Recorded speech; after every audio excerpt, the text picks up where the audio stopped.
Domaine 3, plutôt sur les rôles. Donc là, je viens effectivement sur les 3 rôles que j'interroge, parce qu'on parle toujours du danseur, du chorégraphe et du spectateur, parce que ce sont quand même la danse qui nous a apporté cet héritage-là.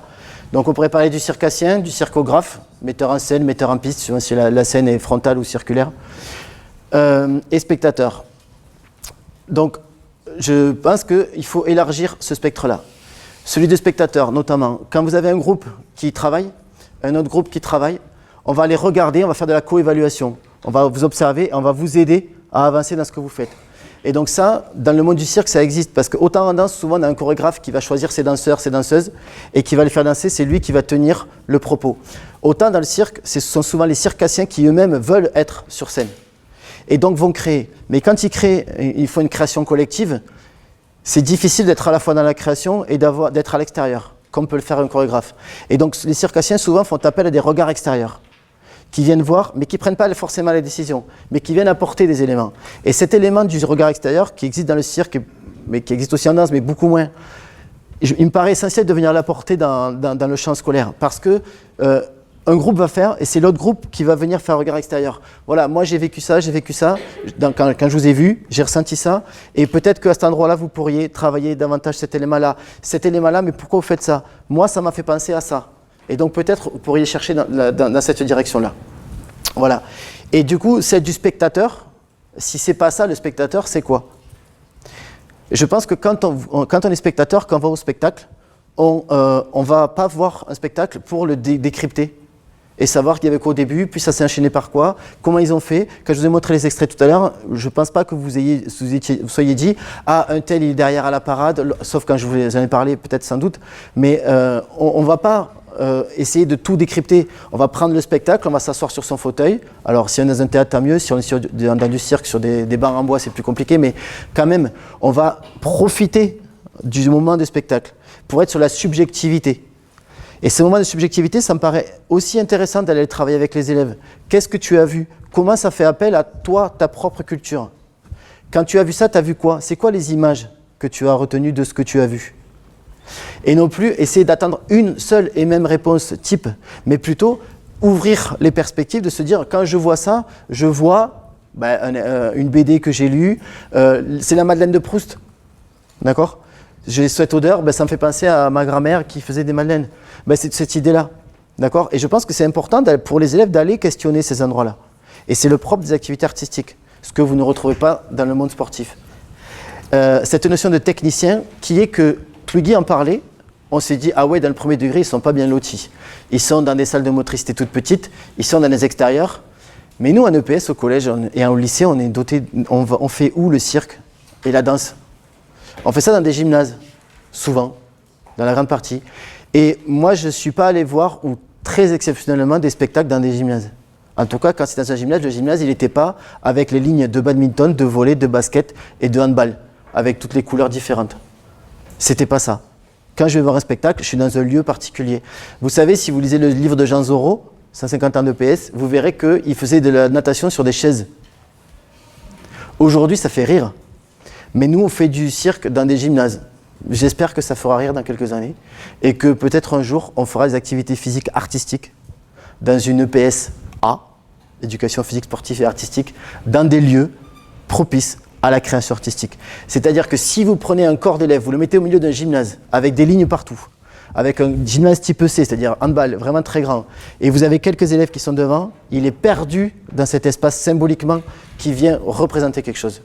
Si vous mettez les mêmes élèves au milieu d'un plateau sur scène, avec une douche, ou avec des latéraux, ou avec des faces, ou peut-être avec des contres, le corps de l'élève, c'est pas le même. Et lui, l'élève, comment est-ce qu'il s'engage dans sa propre pratique s'il est dans ce cadre-là? C'est pas le même engagement de l'élève.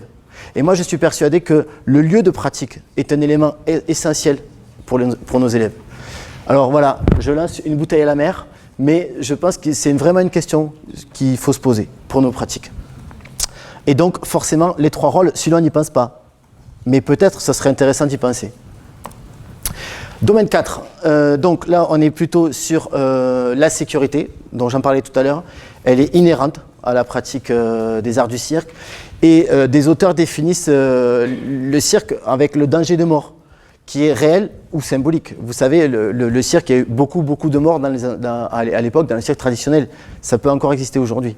Mais en tout cas, on essaye aujourd'hui plutôt d'aller chercher cette valeur symbolique et cette tension qu'il peut y avoir derrière, plutôt que la mort réelle, évidemment. Donc, en tout cas, cette idée de danger, de prise de risque, elle est au cœur de notre pratique. Et donc, si on sait que la prise de risque, elle est au cœur, alors, nous, en tant que prof de PS, on ne peut pas se permettre de faire l'impasse sur la sécurité. Et donc, la sécurité, elle est à la fois passive, avec des tapis intégrés. Donc, c'est-à-dire que vos tapis, quand vous allez la mettre sur une scène, ben, eux-mêmes deviennent un élément scénographique. Scénique.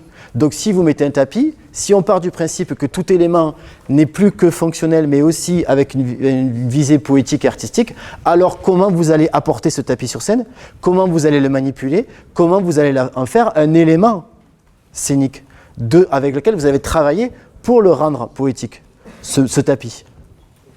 Voilà, la sécurité passive, il y a aussi le fait d'avoir des chaussettes. Vous mettez une chaussette sur une boule, ça glisse. C'est très dangereux. Au-delà de l'aspect esthétique, qui personnellement, je trouve assez moche d'avoir des chaussettes sur scène. Mais bon, ça c'est un détail de goût. En termes de sécurité active, parade obligatoire dans l'espace arrière. C'est-à-dire que quand vous mettez un élève en équilibre, tout de suite, mettez un tapis et une parade derrière. Éventuellement, après, vous enlèverez le tapis, la parade, et là, je rentre dans l'idée de risque maîtrisé. C'est-à-dire que quand vous maîtrisez le risque, à quel moment un élève, vous lui faites faire de la roulade avant au salto, du salto au salto et demi, du salto et demi au double salto. Il y a un moment où l'élève va faire son double salto, si vous l'amenez jusque-là. Mais à quel moment vous décidez que le salto, il n'y a plus la parade? Ben voilà, c'est cette notion de maîtrise du risque. Et dans un cirque, c'est pareil. On va jouer sur à quel moment j'enlève la parade, à quel moment je la laisse. Ça, c'est notre métier de professeur de PS qui nous apprend ça. On est dans cette pratique-là au quotidien. Et cette notion de jeu, c'est-à-dire que quand je joue sur scène, je vais interpréter un personnage.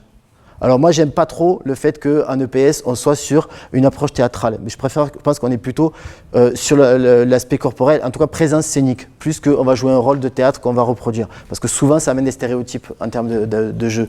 Et donc du coup, quand je suis sur scène et que je joue, au moment où je vais, par exemple, l'artiste qui est sur son fil d'équilibre et qui va envoyer un salto arrière, les quelques secondes qui précèdent son salto arrière, ou pire, son salto avant, il n'est plus dans le jeu avec les spectateurs. Il est concentré sur lui et sa prouesse parce qu'à ce moment-là, il est dans la vérité.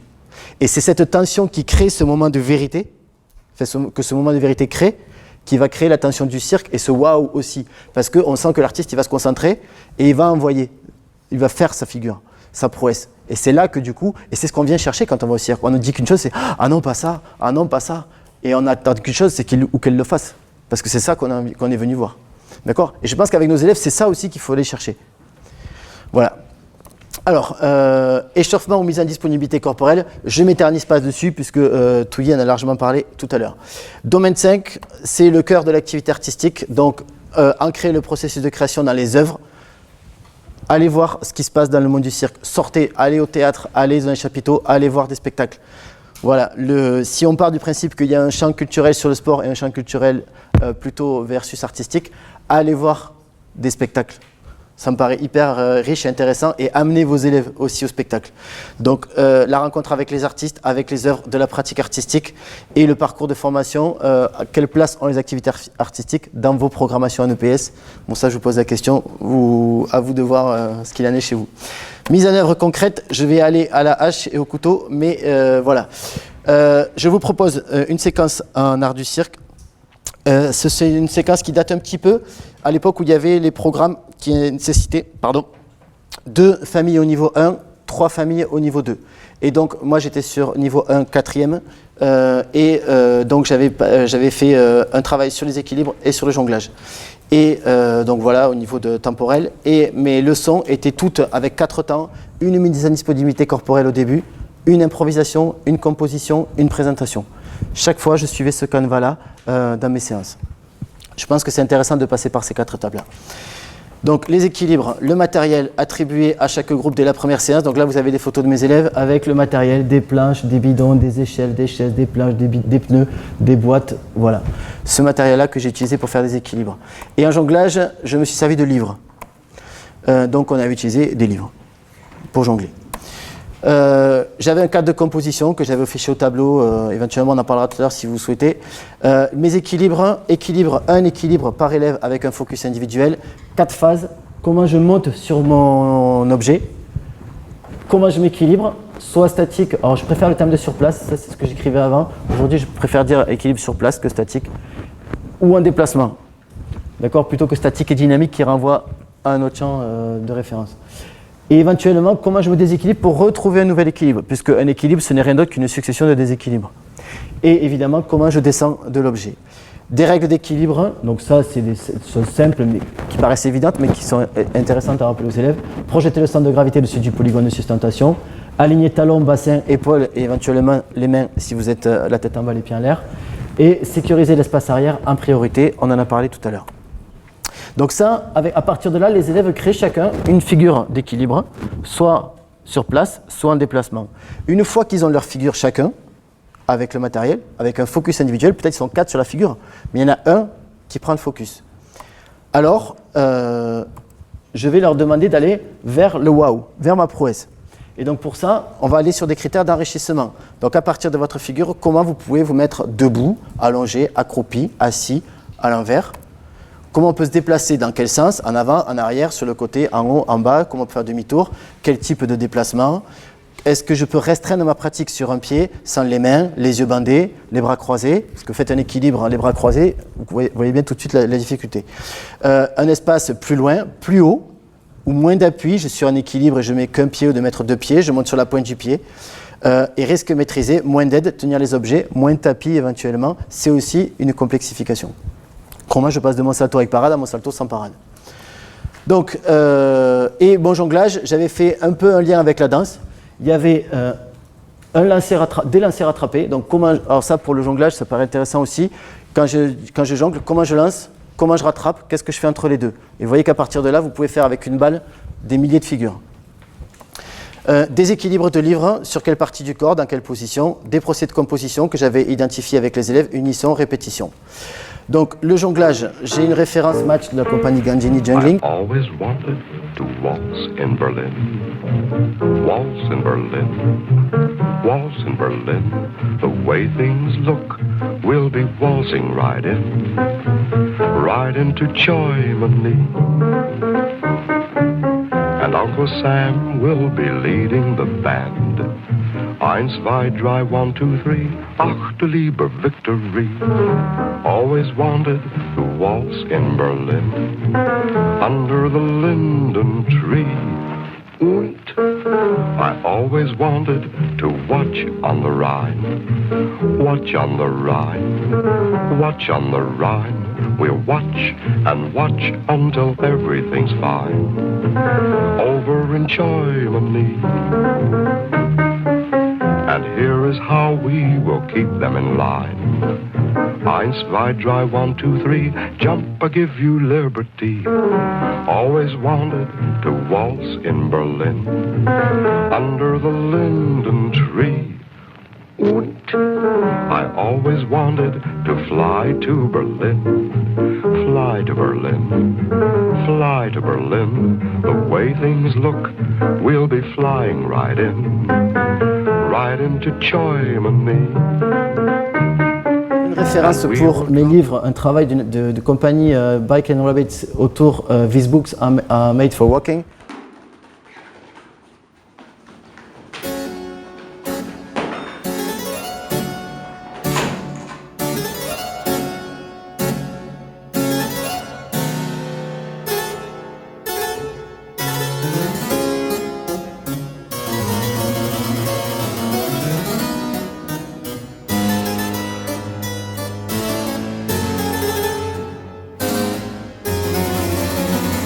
Et ensuite, je vais vous montrer justement la production de mes élèves. Ce que ça donne, première séquence.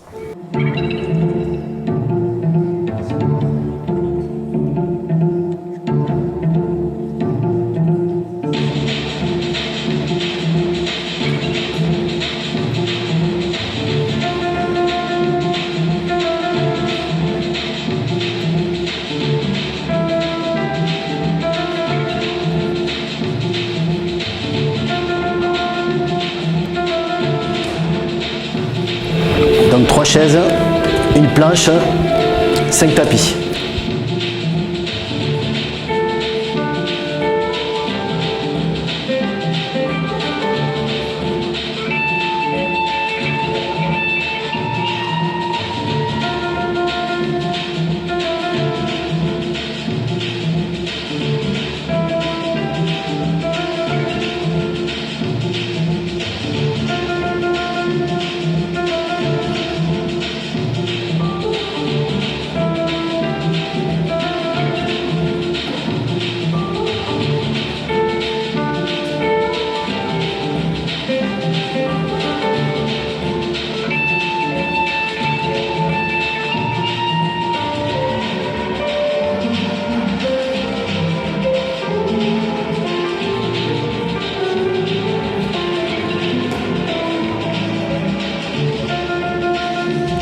Donc, par exemple, celui en bleu qui fait le contrepoint, donc on est sur un procédé de composition identifié. Lui, il est en déplacement, en équilibre.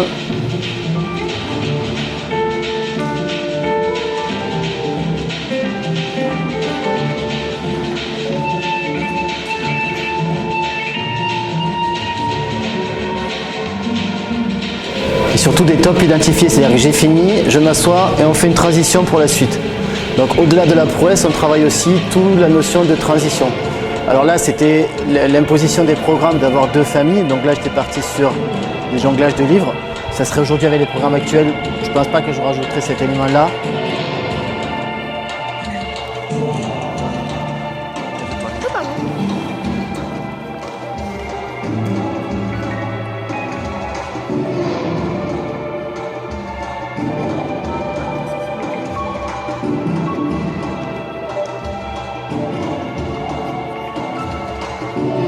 Donc là, par exemple, je pense qu'il y a tout un travail qu'on a fait qui a été laborieux autour des livres et du jonglage.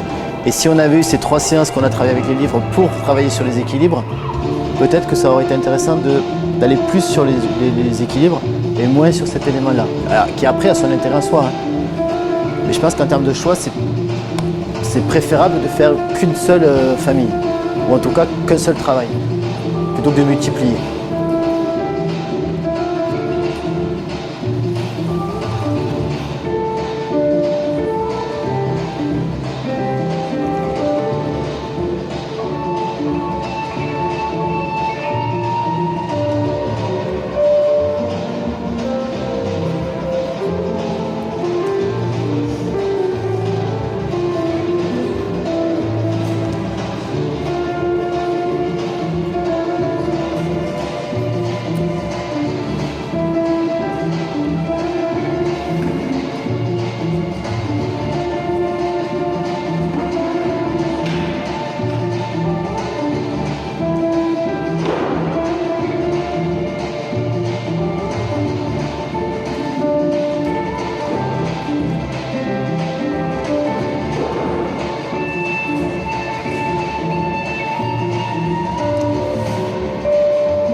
Ce qui est important aussi, c'est de voir la présence scénique, c'est-à-dire qu'ils sont sur leur livre, mais ils ne lisent pas des livres, ils sont là concrètement, et après le regard se tourne vers elle.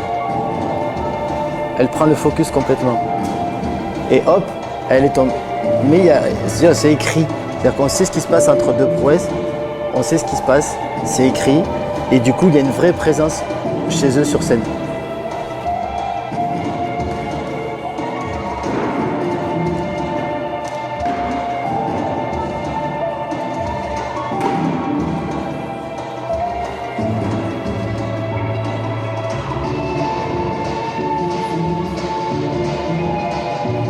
Alors lui, il a poussé la difficulté, le fait que le tapis soit dessous, ça entraîne un déséquilibre.